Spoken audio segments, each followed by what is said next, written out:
Assalamualaikum warahmatullahi wabarakatuh, sahabat-sahabat sekalian. Salam sejahtera buat kita semua. Pada kesempatan ini saya akan mencoba memahami beberapa isu pertanahan, tapi dengan pendekatan konsep. Jadi kita lihat konsepnya. Misalnya kita awali dengan konsep akuisisi lahan atau land acquisition. Konsep akuisisi lahan atau land acquisition atau orang sering bilang pengadaan tanah merujuk pada proses di mana pemerintah atau pihak swasta mendapatkan kepemilikan atau hak atas suatu lahan dari pemiliknya. Proses ini seringkali diperlukan untuk pembangunan proyek publik yang penting. Konsep akuisisi lahan bukanlah gagasan tunggal dari satu individu, melainkan merupakan hasil evolusi dari praktek hukum dan tata negara di berbagai peradaban. Jadi bagaimana caranya agar bisa memperoleh tanah untuk kepentingan umum dengan cara yang baik. Itu makanya disebut sebagai proses evolusi dari praktek hukum dan tata negara di berbagai peradaban. Substansi utama dari konsep akuisisi lahan adalah pengalihan hak atas tanah dari pemilik pribadi kepada pihak yang membutuhkan demi kepentingan umum. Dari pemilik komunal juga bisa, misalnya di tanah adat sepanjang mekanismenya dipenuhi. Substansi ini mencakup beberapa elemen kunci. Pertama, kepentingan umum. Akuisisi lahan hanya dapat dilakukan untuk kepentingan umum yang jelas dan terukur. Kemudian yang kedua, ganti kerugian yang adil. Pemilik lahan yang tanahnya diambil berhak mendapatkan kompensasi yang layak dan adil. Yang ketiga, prosedur hukum yang jelas. Proses akuisisi harus melalui prosedur hukum yang transparan dan dapat dipertanggungjawabkan. Manfaat dari konsep ini, konsep land acquisition, manfaat utama dari konsep akuisisi lahan adalah memungkinkan negara atau pemerintah untuk melaksanakan proyek-proyek pembangunan yang vital bagi kemajuan ekonomi dan kesejahteraan masyarakat. Misalnya, pembangunan infrastruktur, memungkinkan pembangunan jalan, rel, kereta, bandara, dan fasilitas publik lainnya. Yang kedua, memungkinkan percepatan pembangunan, mencegah penundaan proyek akibat sengketa lahan yang berkepanjangan. Dan yang ketiga, pemerataan pembangunan, mengusahakan agar proyek pembangunan dapat dilakukan di lokasi yang strategis. Asal-usul dari konsep ini dapat ditelusuri kembali ke masa Romawi kuno ketika kekuasaan negara untuk mengambil alih properti pribadi dijalankan demi memenuhi kebutuhan publik. Jadi di zaman Romawi kuno sudah ada itu ya konsep akuisisi lahan. Kemudian pengembang konsep akuisisi lahan adalah para ahli hukum, para akademisi, dan lembaga-lembaga internasional seperti Bank Dunia dan Bank Pembangunan Asia. Jadi mereka lah para ahli hukum, akademisi, lembaga-lembaga internasional mencoba mengembangkan konsep akuisisi lahan agar orang yang tanahnya dibutuhkan itu tidak terlalu dirugikan atau ada mendapat kompensasi yang layak sehingga kemudian tanahnya bisa digunakan untuk kepentingan publik. Konsep akuisisi lahan telah melahirkan beberapa konsep turunan yang lebih spesifik, ya. Misalnya pengadaan tanah untuk kepentingan umum. Istilah ini digunakan di Indonesia untuk merujuk pada proses akuisisi lahan untuk kepentingan publik. Kemudian dikenal juga istilah eminent domain, istilah yang digunakan di Amerika Serikat dan beberapa negara lain yang merujuk pada hak inheren pemerintah untuk mengambil properti pribadi untuk penggunaan publik. Yang ketiga, compulsory purchase order atau orang bilangnya CPO, ya, compulsory purchase order. Istilah yang digunakan di Inggris yang merupakan perintah resmi dari pemerintah untuk memaksa penjualan properti pribadi demi kepentingan publik. Itulah sahabat-sahabat sekalian tentang akuisisi lahan. Sekarang kita beralih ke isu berikutnya, tetapi kita dengan pendekatan konsep. Ya, kita akan bicara tentang land administration, administrasi pertanahan, mengenai konsep dan aspeknya. Land administration atau administrasi pertanahan adalah kerangka kerja yang mencakup semua aktivitas dan proses yang dilakukan pemerintah maupun swasta dalam mengelola dan mengimplementasikan kebijakan pertanahan. Konsep land administration berkembang seiring dengan kebutuhan masyarakat dan pemerintah modern untuk mengelola sumber daya lahan secara lebih terstruktur. Pakar-pakar dari FIG, International Federation of Surveyor, seperti Profesor Peter Dale dan Profesor John McLaughlin, serta institusi internasional seperti Bank Dunia dan FAO memainkan peran besar dalam mengembangkan dan mempopulerkan kerangka teoritis land administration. Land administration terdiri dari 4 komponen utama yang saling terkait dan membentuk siklus manajemen pertanahan yang komprehensif. Pertama, land tenure. Land tenure atau kepemilikan tanah, mengatur hak-hak atas tanah dan hak guna lainnya. Yang kedua, land value, nilai tanah, mencakup semua proses penilaian dan perpajakan tanah. Yang ketiga, land use, penggunaan lahan atau penggunaan tanah, mengatur dan mengendalikan cara lahan atau tanah digunakan. Dan yang keempat, land development atau pengembangan tanah atau lahan, memantau dan mengelola proses perubahan penggunaan lahan. Implementasi land administration yang baik membawa banyak manfaat. Di antaranya, pertama, kepastian hukum, memberikan jaminan hukum atas kepemilikan tanah.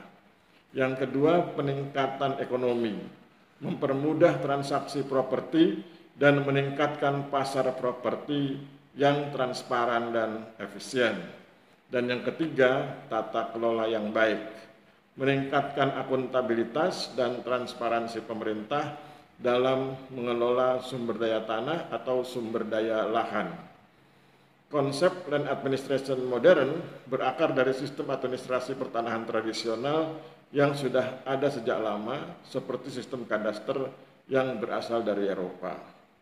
Land administration bukan hanya sebuah teori, tetapi juga sebuah kerangka kerja yang melahirkan beberapa konsep turunan penting, diantaranya pertama, Kadaster 2014, sebuah visi yang dipromosikan oleh FIG pada tahun 1998 yang membayangkan sistem kadaster di masa depan.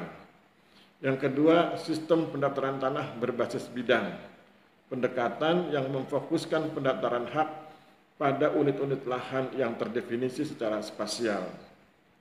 Dan yang ketiga, sistem administrasi pertanahan terintegrasi. Konsep ini menekankan pentingnya integrasi sebuah komponen land administration dalam satu sistem yang koheren. Demikianlah sahabat-sahabat sekalian tentang land administration. Sekarang kita bergeser ke land development. Land development adalah proses mengubah lahan yang belum dikembangkan atau lahan yang sudah ada menjadi lahan yang siap untuk dibangun. Saya ulangi, land development adalah proses mengubah lahan yang belum dikembangkan atau lahan yang sudah ada menjadi lahan yang siap untuk dibangun. Konsep land development tidak dapat dikaitkan dengan satu penggagas tunggal karena konsep ini berkembang seiring dengan peradaban manusia, berkembang seiring dengan perkembangan peradaban manusia. Substansi inti dari land development mencakup beberapa aspek utama. Dalam hal ini ada 5 aspek utama. Yang pertama, analisis lahan. Tahap awal yang melibatkan analisis topografi, kondisi tanah, hidrologi, dan karakteristik lingkungan lainnya. Yang kedua, perencanaan dan desain. Tahap di mana konsep tata letak dan desain detail dibuat. Yang ketiga, perizinan, proses pengajuan dan perolehan izin dari pemerintah setempat. Yang keempat, pembangunan infrastruktur, pembangunan fisik jalan, jembatan, saluran air, jaringan listrik, dan fasilitas umum lainnya. Dan yang kelima, penjualan dan pemasaran, kegiatan untuk menjual atau menyewakan coupling atau properti yang telah dikembangkan.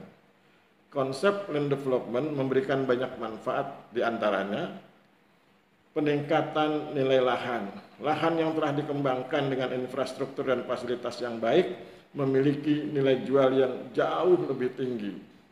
Kemudian penciptaan lapangan kerja, Proses pengembangan lahan menciptakan banyak lapangan kerja. Dan yang ketiga, pembangunan ekonomi. Proyek land development memicu pertumbuhan ekonomi di suatu daerah. Asal-usul land development dapat ditelusuri kembali ke peradaban kuno seperti peradaban Romawi dan Yunani. Pengembang konsep land development adalah berbagai pihak yang terlibat dalam prakteknya, baik di sektor publik maupun swasta. Konsep land development memiliki beberapa turunan yang spesifik, di antaranya greenfield development, pengembangan lahan yang sebelumnya belum pernah digunakan untuk tujuan pembangunan. Kemudian brownfield development, pengembangan kembali lahan yang sebelumnya telah terkontaminasi atau terbengkalai. Kemudian infill development, pembangunan properti baru di lahan kosong yang berada di dalam area perkotaan yang sudah berkembang. Dan yang terakhir atau yang keempat, redevelopment, perombakan atau pembangunan kembali area yang sudah ada. Inilah sekilas tentang land development. Sekarang kita masuk ke hal berikutnya, isu berikutnya yaitu tentang sengketa tanah atau land dispute, tapi kita akan membahasnya dalam pendekatan konsep. Kita melihatnya sebagai konsep, ya, konsep land dispute, ya, konsep sengketa tanah. Sengketa tanah adalah perselisihan atau ketidaksepakatan mengenai kepemilikan, batas, atau hak penggunaan atas suatu bidang tanah. Sengketa tanah dapat terjadi antara individu, keluarga, komunitas, perusahaan, atau pemerintah. Tidak ada penggagas tunggal dari konsep sengketa tanah. Istilah ini muncul secara alami seiring dengan sejarah peradaban manusia, di mana tanah menjadi aset berharga yang diperebutkan. Sengketa tanah melibatkan 3 elemen utama. Pertama, pihak yang bersengketa, meliputi individu, keluarga, komunitas, perusahaan, hingga pemerintah yang memiliki kepentingan atas tanah. Yang kedua, objek sengketa, bidang tanah atau properti yang diperebutkan yang dapat berupa tanah pertanian, tanah bangunan, atau tanah lainnya. Dan yang berikutnya, yang ketiga adalah penyebab sengketa. Ini bisa bermacam-macam, seperti tumpang tindih hak atas tanah, batas tanah yang tidak jelas, penguasaan fisik secara ilegal, klaim historis atau adat, serta perbedaan interpretasi hukum. Memahami konsep sengketa tanah atau land dispute itu sesuatu yang penting bagi, pertama, penyusunan kebijakan.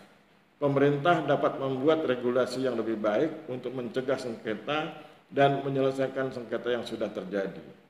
Kedua, penyelesaian konflik, membantu para pihak untuk mencari jalan keluar yang adil dan sah melalui mediasi, adjudikasi, atau mekanisme lainnya. Dan berikutnya, yang ketiga adalah pembangunan. Sengketa tanah sering menghambat proyek infrastruktur dan investasi, sehingga memahami konsep ini dapat membantu mencari solusi yang efektif. Sengketa tanah berakar dari sistem kepemilikan tanah yang telah ada sejak lama. Di banyak masyarakat kuno, tanah dimiliki secara komunal, namun seiring waktu, konsep kepemilikan individu atau keluarga muncul, yang kemudian memicu perselisihan. Konsep sengketa tanah terus berkembang seiring dengan evolusi sistem hukum dan administrasi pertanahan di berbagai negara. Sosiolog, ahli hukum, ekonom, dan ilmuwan politik berkontribusi dalam menganalisis dan mengembangkan pemahaman tentang sengketa tanah. Sengketa tanah melahirkan berbagai konsep dan mekanisme hukum untuk penyelesaiannya. Seperti pertama, mediasi, proses penyelesaian sengketa di luar pengadilan dengan bantuan pihak ketiga yang netral. Kedua, adjudikasi, penyelesaian sengketa melalui jalur pengadilan. Ketiga, pendaftaran tanah sistematis, program pemerintah untuk mendaftarkan semua bidang tanah guna meminimalisasi sengketa di masa depan.